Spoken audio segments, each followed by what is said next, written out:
भैया रीनीट अगर बहुत टफ आ गया तो क्या करेंगे, और जो एक्सपेक्टेड डेट है एग्जाम की वो क्या हो सकती है, क्या वो मई में हो जाएगा, क्या जुलाई तक एक्सटेंड हो जाएगा एग्जाम। ये सब सोच के अगर आप पैनिक कर रहे हो और प्रेशर में आ रहे हो, इसके कारण आप पढ़ नहीं पा रहे हो, तो इस वीडियो को देखने के बाद आप सब चीज समझ जाओगे और आराम से पढ़ाई करने बैठ पाओगे, जो कि इस पॉइंट ऑफ टाइम में बहुत इंपॉर्टेंट है। सबसे पहले बात करते हैं टफनेस के ऊपर। देखो, जब भी पहले रीनीट हुआ है कभी भी, तो ये जाहिर सी बात है कि जो टफनेस है वो हल्का सा इंक्रीज हुआ है, और किसी सेक्शन में हो ना हो फिजिक्स को हल्का सा अच्छा किया गया, तो टफनेस एक्सपेक्टेड है कि हल्का सा बढ़ जाए। ठीक है, क्योंकि एनटीए चाहेगी कि एक तो ज्यादा इजी पेपर ना दे दे, और वही बेटर होगा, क्योंकि जिस बच्चे ने साल में पढ़ाई की है, अगर पेपर टफ आता है तो वही वहां पे अच्छा परफॉर्म कर पाएगा। अदरवाइज किसी ने अगर थोड़ा बहुत भी पढ़ा है, उसको 1 महीने का एक्सटेंशन मिल गया, तो वो भी फिर आपके कंपैरिजन में आ जाएगा अगर इजी पेपर आया तो। इसी को प्रिवेंट करने के लिए पेपर का टफनेस बढ़ेगा, बट कितना बढ़ेगा, क्या हमें ये सोच के फर्क पड़ना चाहिए? तो देखो, मेरे हिसाब से आपको बिल्कुल फर्क नहीं पड़ना चाहिए, क्योंकि 2 रीजन है इसके। एक, आपने हर टाइप का पेपर ऑलरेडी देख चुका है। आपने 2024 का पेपर देखा है, बहुत ईजी आया था। ठीक है, उसमें क्या कट ऑफ जा सकती है वो भी देखा, क्या गलती नहीं करनी है आपको पता है। 2025 जैसा आपने टफेस्ट पेपर भी देख लिया है कि उसमें कट ऑफ ड्रॉप हो जाता है। ठीक है, अगर मुझसे क्वेश्चन नहीं बन रहा है तो किसी से नहीं बन रहा है, ये इस टाइप का पेपर भी आपने देख लिया है। और आपने 2026 जैसा भी पेपर देखा है, जिसमें इजी तो आया है पेपर बट लेंदी है, तो वहां पे आपको टाइम बचा के पेपर को एक्यूरेसी के साथ सॉल्व करना होगा, ये भी आपने सीख लिया है। दूसरी चीज, आपने पूरे साल जिस पेपर की तैयारी करी थी वो था टफ पेपर, तो अगर पेपर टफ आ जाता है रीनीट का, तो उससे आपको फर्क नहीं पड़ना चाहिए, क्योंकि आपने ऑलरेडी पूरे साल टफ पेपर की ही प्रिपरेशन करी थी। ठीक है, तो ये 2 रीजन है जिसके कारण आपको टफनेस के बारे में सोचना नहीं चाहिए, क्योंकि आपको पता है कि कैसा ही पेपर आएगा, मुझे पता है कि कैसे उसको अटेम्प्ट करना है, किस पेपर में मुझे किस तरीके से अडेप्ट होना है, ताकि मैं अपना बेस्ट स्कोर कर पाऊं। क्योंकि मैटर यही करता है कि जिस टाइप का पेपर आया है उस पेपर में आप अपना बेस्ट स्कोर करके आओ। ठीक है, जो बेस्ट पॉसिबल स्कोर है वो आपको अचीव करना होता है। अगर इजी पेपर है तो बहुत हाई स्कोर करना है, टफ पेपर है तो जो उसमें अच्छे क्वेश्चंस किए जा सकते हैं वो आपको कर लेने। अब टफनेस के बजाय आपको जिस चीज पे सोचना चाहिए वो ये है कि 2026 में मैंने एक्सपेक्ट किया था कि बहुत ज्यादा टफ पेपर आएगा, बट पेपर आ गया इजी। अब इस केस पे 2 टाइप के बच्चे मुझे मिले। एक ऐसे बच्चे थे जिन्होंने इजी पेपर को देख के जो लास्ट मॉक में उन्होंने परफॉर्म किया था उससे बेटर परफॉर्म किया। ठीक है, बट जब उन्होंने घर आके आंसर चेक किया तो उन्हें दिखा कि यार ये कुछ 4-5 क्वेश्चन में मैंने सिली मिस्टेक्स कर दी, यहाँ पे मैं और अच्छा स्कोर कर सकता था।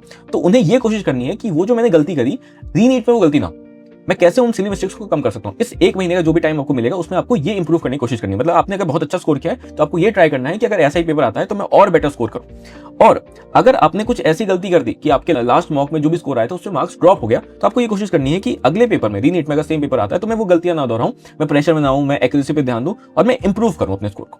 दूसरा, जैसे 25 में हुआ था कि आप एक्सपेक्ट करते थे कि इजी पेपर आएगा, बट पेपर आ गया टफ। तो उसमें अब आपको पता है कि क्या गलतियां हुई थी। लोग वहां पे फिजिक्स में फंसे रह गए, जो चीज करनी थी बायो और केमिस्ट्री में इजी क्वेश्चन ढूंढ के करना था, फिजिक्स में इजी क्वेश्चन ढूंढ के करना था, वो नहीं कर पाए। तो आपको दोनों का पता है कि इजी पेपर आएगा तो क्या गलती हो सकती है, टफ पेपर आएगा तो क्या गलती हो सकती है, उससे कैसे बचना है ये भी आपको पता है। बस इस महीने में आपको बस उसी चीज पे काम करना है और रीनीट में उसको अप्लाई करके आना है। ठीक है, ये चीज आपको सोचनी है। ज्यादा ये सब सोच के आपको पैनिक नहीं करना है, आपको अपने ऊपर भरोसा रखना है।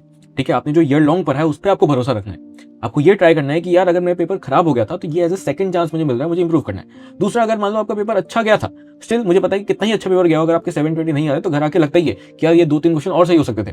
ठीक है, मेरे को और बेटर कॉलेज मिल सकता था। तो उसी गैप को फिल करने की कोशिश करो, जो भी आपको ये 1 महीने का समय मिल रहा है रीनीट के लिए। और इसी मुश्किल समय में एलन आपके साथ आके खड़ा हो गया है और आपको एक गोल्डन अपॉर्चुनिटी दे रहा है अपने फ्री कोर्स के साथ, जो कि आपको रीनीट की प्रिपरेशन में बहुत हेल्प करने वाला है। क्योंकि इसमें आपके डेली मॉर्निंग क्लासेस होने वाले हैं, जहां पे जो भी आपके हाई वेटेज टॉपिक्स है, जहां से ज्यादा चांसेस है क्वेश्चन आने के, उसको करवाए जाएंगे। इसके अलावा आपके यहाँ पे डेली मॉक टेस्ट होंगे 2 से 5 के बीच, जिसके वीडियो सॉल्यूशंस भी आपको सेम डे 6 बजे के बाद देखने को मिलेगा। इसके अलावा इसमें आपको एक एआई सपोर्ट मिलेगा, जिसमें आप 24/7 अपने डाउट्स को पूछ पाओगे। अच्छी बात यह रहेगी कि अगर एलन आके खुद कोर्स करवा है तो आपको फिर रैंडम कोर्स ज्वाइन करने की जरूरत नहीं पड़ेगी और आप एक बढ़िया तरीके से अपनी रीनीट की प्रिपरेशन कर पाओगे। तो इसका लिंक आपको डिस्क्रिप्शन में देखने को मिल जाएगा, क्लिक कर लो, एनरोल कर लो जल्दी और प्रिपरेशन स्टार्ट कर दो, क्योंकि टाइम आपके पास ज्यादा नहीं है। दूसरी बात करते हैं हम लोग एक्सपेक्टेड डेट क्या हो सकता है एग्जाम का।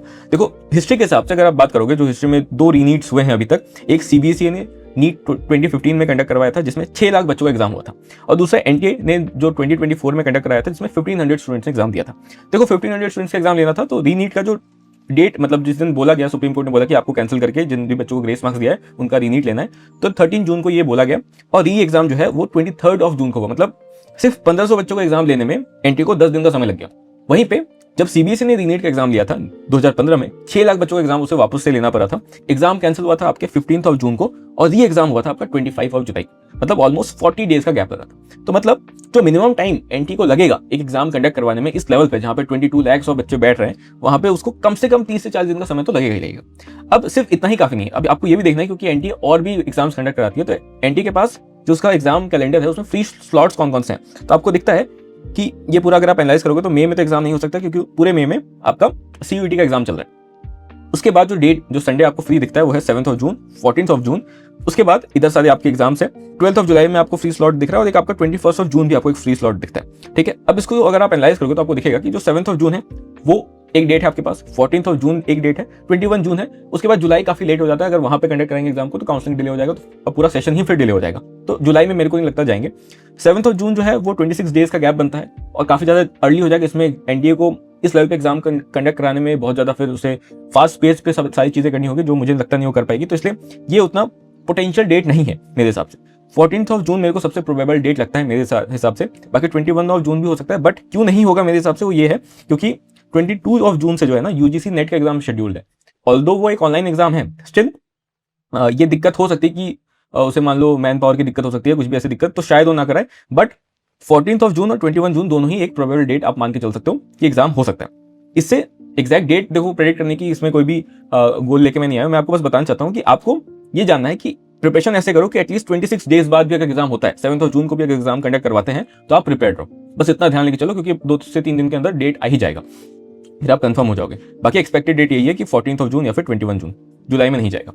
तो इसमें आपको मैंने ये क्लियर कर दिया कि टफनेस क्या हो सकता है और क्यों आपको उसके बारे में नहीं सोचना है, और दूसरा एक्सपेक्टेड डेट क्या हो सकता है। ठीक है, अब आप इन टॉपिक्स के ऊपर वीडियो मत देखो, आप ये ध्यान दो कि मैं कैसे प्रिपेयर कर सकता हूँ लास्ट के 30 डेज जो भी मेरे पास है, और इसमें कैसे मैं इंप्रूव कर पाऊँ, ताकि जो भी मेरा स्कोर आया था नीट 26 में उससे बेटर स्कोर आए नीट में, चाहे कैसा भी पेपर आए और रैंक मेरी अच्छी आए। मेन गोल आपका ये होना चाहिए। इसके लिए आपको क्या वीडियो चाहिए मेरी तरफ से वो बता दो, मैं बना दूंगा।